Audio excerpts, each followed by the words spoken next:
Hi, I'm Scott Nichol, PhD candidate. And I'm Chad Morton, PhD candidate. And we'd like CIC 2012 to be the first to see our wake turbulence avoidance technology. Specifically, the wake turbulence aware altimeter.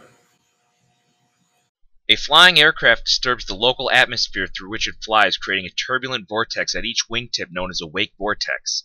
These vortices are essentially invisible horizontal tornadoes and are a grave threat to smaller aircraft, especially during landing and takeoff.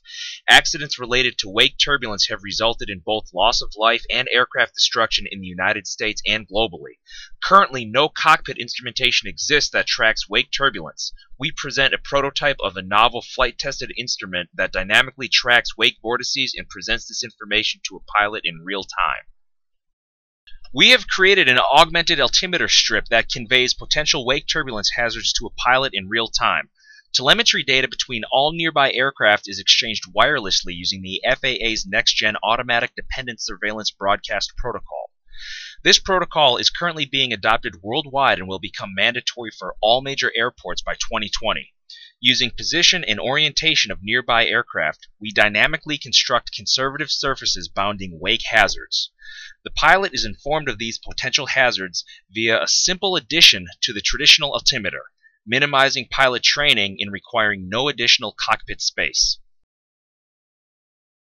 This video segment shows the same flight identically time-aligned at twice normal speed from 4 different viewpoints. This test flight was performed at Ohio University's Snyder Field. The top left shows a high-level bird's-eye view of the leading and trailing aircraft, whose flight paths are blue and yellow respectively. The top right shows an over-the-shoulder view of the trailing aircraft.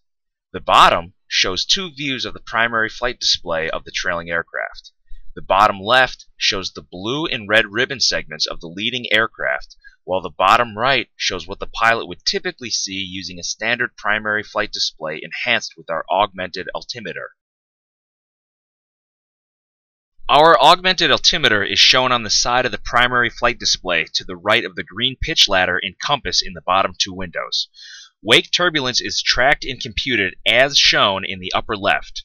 A tracking volume in the shape of a semi-cylinder is intersected against the blue ribbon, resulting in the red segment. The maximal altitude of this red segment is used to populate the red wake strip bar of the augmented altimeter, as it defines a conservative boundary above which is free from wake turbulence. If the pilot in the trailing aircraft remains above this red marker, wake turbulence will be safely avoided as it only moves laterally or downward except in extreme weather conditions. When on approach for landing, this instrument will aid the pilot in what the FAA calls fly high, land long, the canonical method for safely landing near wake turbulence.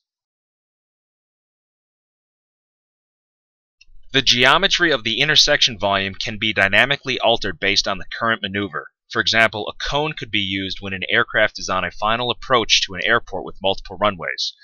While cruising or navigating around an airport, a semi or full cylinder or sphere could be used to track wake turbulence and convey it to the pilot.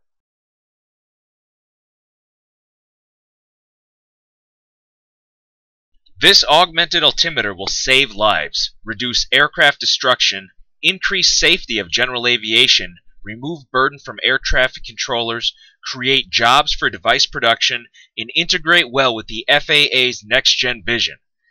As the skies become more populated, the risk of wake turbulence increases. Concordantly, demand for our augmented altimeter will increase as well.